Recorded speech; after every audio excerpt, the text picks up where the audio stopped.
Hello दोस्तों, कैसे हैं आप लोग? अच्छे हो?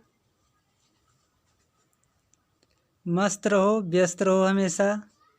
इसी के साथ चलते हैं हम पर्यावरण के क्वेश्चनों की तरफ। आज हम फिर पर्यावरण के क्वेश्चन लाए हैं जो टेट के सभी परीक्षाओं में उपयोगी है। तो एक एक करके हम 20 क्वेश्चन का प्रैक्टिस सेट लाए हैं। एक एक करके हम सभी क्वेश्चनों को एक तरफ से रिवीजन करेंगे। तो चले हम फिर अपनी मंजिल की तरफ एक एक करके। हमारे स्क्रीन पे जो है पहला क्वेश्चन है, देखते हैं हम।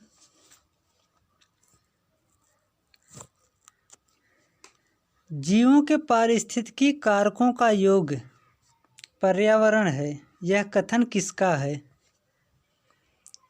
ए जो है ए फिटिंग, बी चार्ल्स डार्विन, सी लैमार्क, डी उपरोक्त में से कोई नहीं।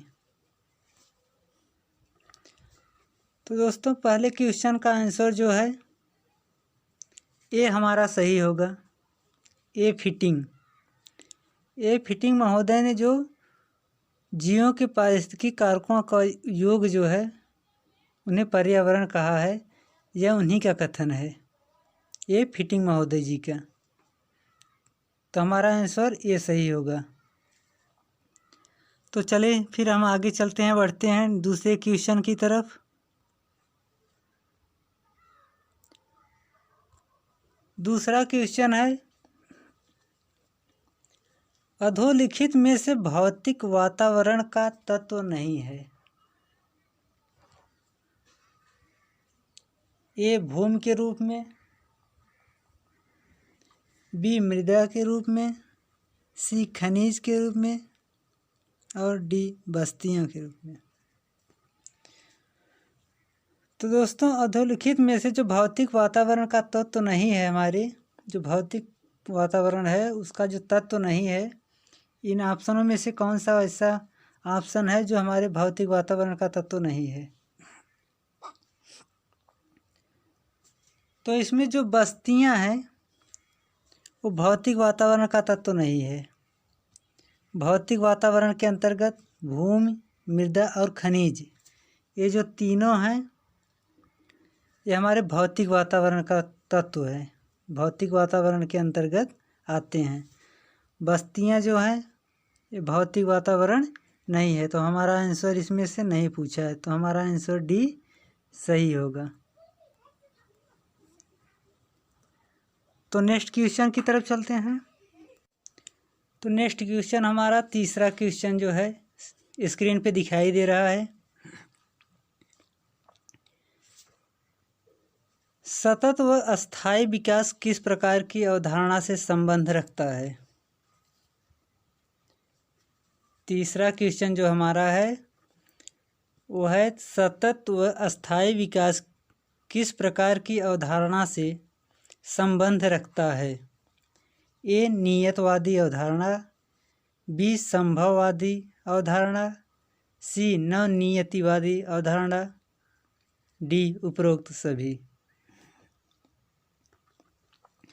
तो दोस्तों इसमें जो सतत व अस्थायी विकास की अवधारणा है वो संबंध जो रखते हैं वो सी हमारा आंसर नवनियतिवाद अवधारणा,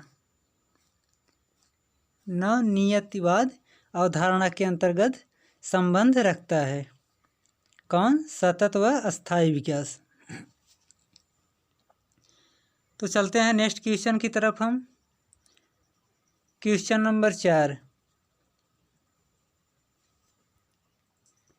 जो स्क्रीन पे है हमारी। वर्तमान समय में वन्य क्षेत्र उसे कहा जा सकता है या कहा जाता है जहां प्रकृति में मानव क्रियाओं द्वारा परिवर्तन हुआ है। तो क्वेश्चन हमारा फिर से एक बार देख लीजिए। वर्तमान समय में वन्य क्षेत्र उसे कहा जा सकता है जहां प्रकृति में मानव क्रियाओं द्वारा परिवर्तन हुआ है। पूछा है प्रकृति में मानव क्रियाओं द्वारा परिवर्तन हुआ है। ए 50% से कम, बी 50% से अधिक, सी 75% से कम और डी 100% से कम। तो दोस्तों, वर्तमान समय में वन क्षेत्र उसे कहा जा सकता है जहां प्रकृति में मानव क्रियाओं द्वारा परिवर्तन हुआ है, वो है 50% से कम। आंसर हमारा ए सही होगा। कौन सा सही होगा? ए आंसर हमारा 50% से कम। तो चलते हैं अगले क्वेश्चन पे। 5वां क्वेश्चन जो हमारा है, पर्यावरणीय निश्चयवाद के प्रतिपादक कौन थे? A Carl Ritter, B Griffith Taylor, C Davis और डी डार्विन। तो पर्यावरणीय निश्चयवाद के प्रतिपादक जो थे वो हमारे कार्ल रीटर महोदय जी थे। कौन थे वो? कार्ल रीटर महोदय जी, जो हमारा ए आंसर सही होगा। तो चलते हैं अगले क्वेश्चन की तरफ। फिर क्वेश्चन नंबर 6 जो हमारा स्क्रीन पे दिखाई दे रहा है, देखते हैं क्वेश्चन नंबर 6 में कौन सा प्रश्न पूछा गया है। तो इसमें दिया गया, संयुक्त राष्ट्र संघ ने वर्ष 2002 को किसका अंतर्राष्ट्रीय वर्ष घोषित किया है? संयुक्त राष्ट्र संघ ने वर्ष 2002 को किसका अंतर्राष्ट्रीय वर्ष घोषित किया है? ए सतत विकास का, बी स्वच्छता वर्ष का, सी वन संरक्षण वर्ष का और डी मृदा संरक्षण वर्ष का। तो दोस्तों, जो 2002 को अंतर्राष्ट्रीय वर्ष घोषित किया गया संयुक्त राष्ट्र संघ ने, वो हमारा आंसर सतत विकास, जो हमारा आंसर ए सही है, सतत विकास। तो संयुक्त राष्ट्र संघ ने वर्ष 2002 को सतत विकास का अंतर्राष्ट्रीय वर्ष घोषित किया गया। तो हमारा ये आंसर सही होगा। तो नेक्स्ट क्वेश्चन चलते हैं हम। क्वेश्चन नंबर 7, विश्व पर्यावरण दिवस कौन सी तारीख को मनाया जाता है? इम्पॉर्टेंट क्वेश्चन है। विश्व पर्यावरण दिवस कौन सी तारीख को मनाया जाता है? ए 21 मार्च को, बी 23 दिसंबर को, सी 5 जून को, डी उपरोक्त में से कोई नहीं। तो दोस्तों, 5 जून को हमारा विश्व पर्यावरण दिवस मनाया जाता है। पर्यावरण दिवस हमारा 5 जून को मनाया जाता है, जो हमारा आंसर सी सही है, 5 जून को। तो नेक्स्ट क्वेश्चन की तरफ चलते हैं हम। फिर निम्न में से किस एक का संबंध पर्यावरणीय सुरक्षा नहीं है? इसमें याद रखना, नहीं पूछा गया है, इसमें नहीं पूछा गया है कि किस एक का संबंध जो है पर्यावरणीय सुरक्षा से नहीं है। ए धारणीय विकास, बी गरीबी कम करना, सी वातानुकूलन, डी कागज के थैलों का प्रयोग। तो दोस्तों, इसमें से जो है वातानुकूलन, कागज के थैलों का प्रयोग, गरीबी कम करना और धारणीय विकास, ये चारों ऑप्शन दिए गए हैं। इनमें से पूछा गया है किस एक का संबंध पर्यावरणीय सुरक्षा से नहीं है। तो हमारा इसमें जो आंसर होगा गरीबी कम करना, आंसर बी सही होगा। इसमें से नहीं पूछा गया है तो बी हमारा गरीबी कम करना है। गरीबी कम करना एक जो ऐसा संबंध है जो पर्यावरणीय सुरक्षा नहीं है। तो नेक्स्ट क्वेश्चन चलते हैं हम अगले क्वेश्चन पे। क्वेश्चन नंबर 9 देखते हैं। क्वेश्चन नंबर 9 में क्या दिया गया है। पर्यावरण का संतुलन बनाए रखने के लिए वनांतर जो वनों के अंतर्गत आता है, तो इसे क्या कहते हैं, वनांतर क्षेत्रफल होना चाहिए।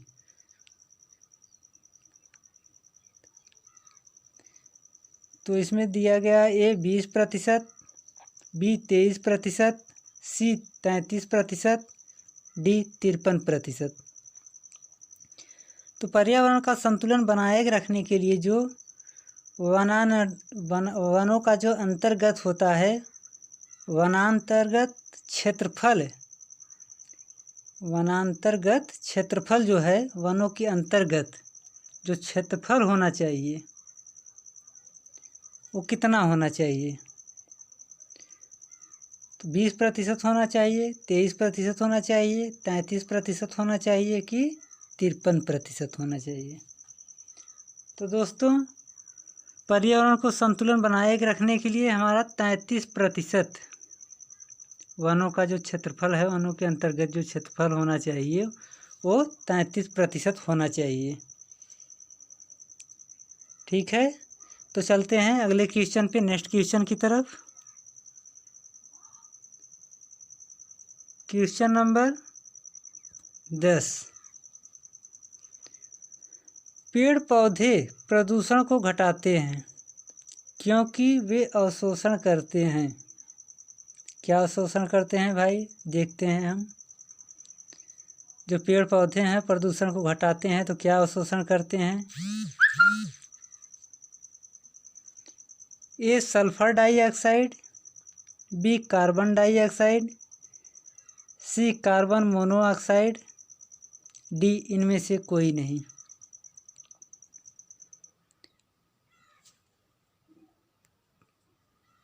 तो दोस्तों, 10वां का जो आंसर होगा इसमें कार्बन डाइऑक्साइड होगा। बी आंसर हमारा सही होगा। जो कार्बन डाइऑक्साइड होता है वो पेड़ पौधे जो हैं उससे अब्जॉर्ब करते हैं, अवशोषण करते हैं। और कार्बन डाइऑक्साइड को जब अवशोषण कर लेते हैं तो जो प्रदूषण होता है कार्बन डाइऑक्साइड से, जो हमारा वातावरण प्रदूषण ज़्यादा मात्रा में होता है, उससे पेड़ पौधे क्या करते हैं, कम कर देते हैं। कार्बन डाइऑक्साइड को अवशोषण करके ऑक्सीजन को प्रोवाइड करते हैं, तो जो सभी जीवों के लिए उपयुक्त होता है। तो दोस्तों, कार्बन डाइऑक्साइड जो होता है वो अवशोषण करते हैं हमारे पेड़ पौधे। तो चलते हैं नेक्स्ट क्वेश्चन की तरफ चलते हैं। Question number 11। तो क्वेश्चन नंबर 11 दिया है, किसी क्षेत्र में पेड़ों के उगने के लिए अपेक्षित न्यूनतम तापमान है। जो हमारे पेड़ पौधे उगते हैं उनके लिए जो न्यूनतम तापमान होता है वो कितना होना चाहिए। तो ए जो है 10 डिग्री सेल्सियस होना चाहिए, बी 15 डिग्री सेल्सियस होना चाहिए, सी 4 डिग्री सेल्सियस होना चाहिए कि डी 15 डिग्री सेल्सियस होना चाहिए। तो दोस्तों, इसमें पेड़ पौधों को जो उगने के लिए न्यूनतम तापमान होना चाहिए वो कितना होना चाहिए, 4 डिग्री सेल्सियस। कितना होना चाहिए दोस्तों, 4 डिग्री सेल्सियस होना चाहिए। तो हमारा सी आंसर सही होगा। तो चलते हैं नेक्स्ट क्वेश्चन की तरफ। Question number 12वां। भारत में वन अनुसंधान जो है संस्थान कहाँ स्थित है। क्वेश्चन नंबर 12 जो है, भारत में वन अनुसंधान संस्थान कहाँ स्थित है। ए कोलकाता, बी भोपाल, सी देहरादून, डी लखनऊ। तो दोस्तों, 12वें का आंसर जो हमारा है देहरादून। भारत में जो वन अनुसंधान है, जो वनों का अनुसंधान संस्थान है, वो हमारा कहाँ पे स्थित है, देहरादून में है। जो हमारा सी आंसर सही है। क्या है? देहरादून। नेक्स्ट क्वेश्चन चलते हैं हम। Question number 13। भारत में अधिकतम वनाच्छादन क्षेत्र कौन सा है? जो वनों का आच्छादन करते हैं, वनाच्छादन क्षेत्र, वनाच्छादन, वनों का आच्छादन। तो भारत में अधिकतम वनोच्छादन क्षेत्र जो है कौन सा है? ए आरक्षित वन, बी संरक्षित वन, सी परिबद्ध वन, डी उपरोक्त सभी। तो दोस्तों 13 का आंसर जो है ये सही होगा, आरक्षित वन। कौन सा सही होगा हमारा आंसर? ये सही होगा, आरक्षित वन। जो भारत में अधिकतम वनाच्छादन क्षेत्र होता है वो आरक्षित वन होता है। तो चलते हैं नेक्स्ट क्वेश्चन। Question number 14। 14वां का जो क्वेश्चन है उसको देखते हैं हम। निम्न में से किसको हरा सोना कहते हैं? ये क्वेश्चन इम्पॉर्टेंट है। निम्न में से किसको हरा सोना कहते हैं? ए कृषि को, बी वन को, सी कॉफी को, डी उपरोक्त सभी। उपरोक्त सभी। तो दोस्तों 14 जो आंसर है हमारा, प्रश्न नंबर 14 का जो आंसर होगा वह वन है। क्या है? वन है। वनों को हम हरा सोना कहते हैं। क्या कहते हैं? हरा सोना वनों को कहते हैं। वन हरा भरा होता है ना, इसी वजह से वनों को हम क्या कहते हैं? हरा सोना कहते हैं। ये हमारा इम्पोर्टेंट क्वेश्चन है, नोट कर लीजिएगा। नेक्स्ट क्वेश्चन चलते हैं 15 नंबर पे। भारत में अधिकांश वन संपदा का मालिक कौन है? भारत में अधिकांश वन संपदा का मालिक कौन है? ए निगमित निकाय, बी गैर सरकारी व्यक्ति, सी राज्य, डी उपरोक्त सभी।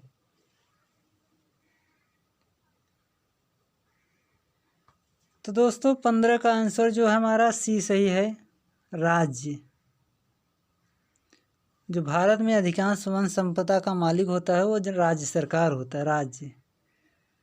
तो हमारा सी आंसर सही होगा। नेक्स्ट क्वेश्चन की तरफ चलते हैं हम। क्वेश्चन संख्या जो है क्वेश्चन नंबर 16।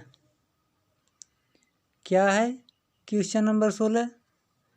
वन महोत्सव किससे संबंधित है? जो वन महोत्सव है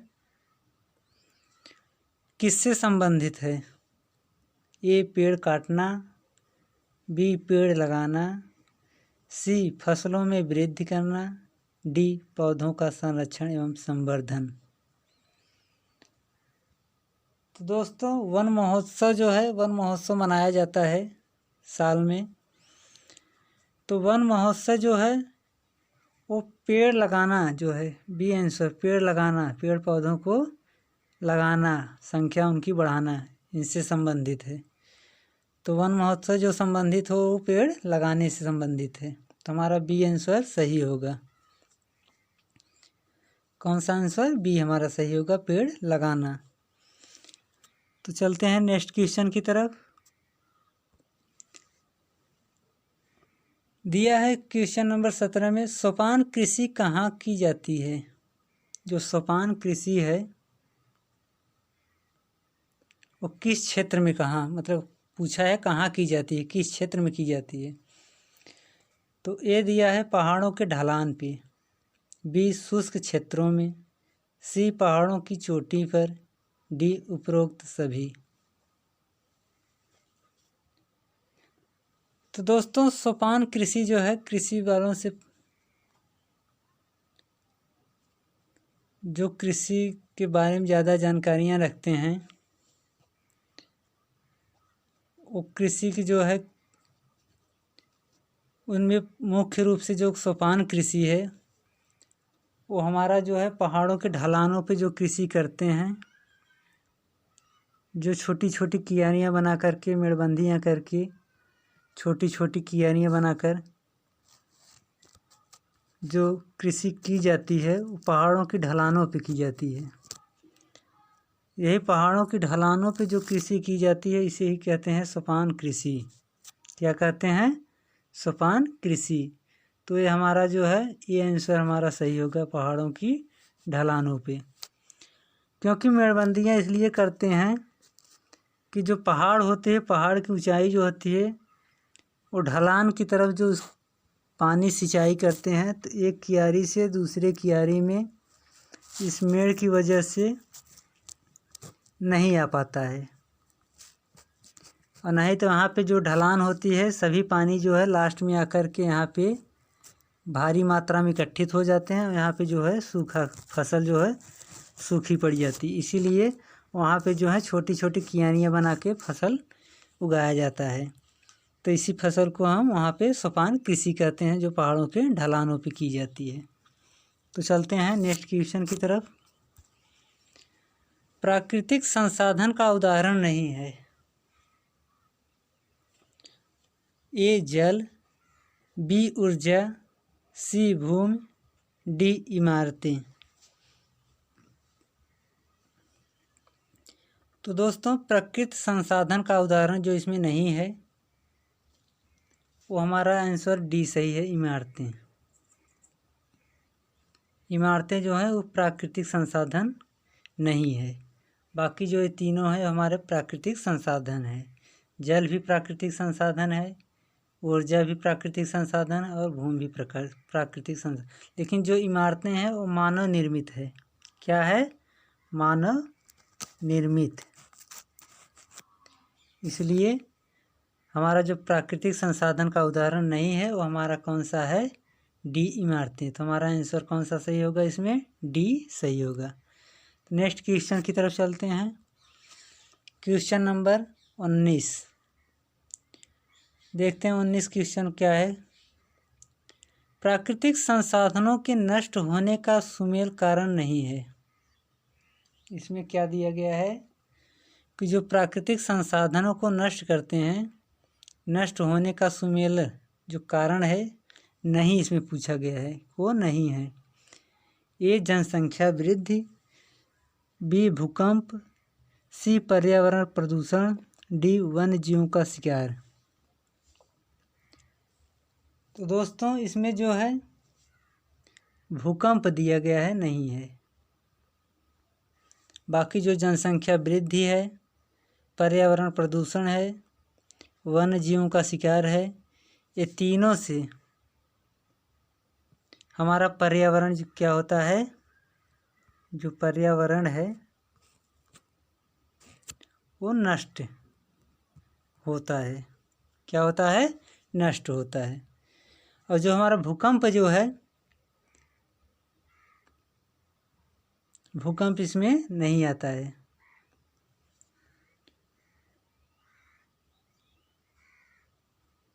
तो हमारा जो प्राकृतिक संसाधन को नष्ट होने का सुमेल कारण जो है नहीं है वो भूकंप है। हमारा तो आंसर इसमें से बी सही होगा। बाकी तीनों पर्यावरण संसाधनों को नष्ट होने का सुमेल कारण है। तो चलते हैं अगले क्वेश्चन पे। हम नेक्स्ट क्वेश्चन 20वें नंबर पे, जो आज का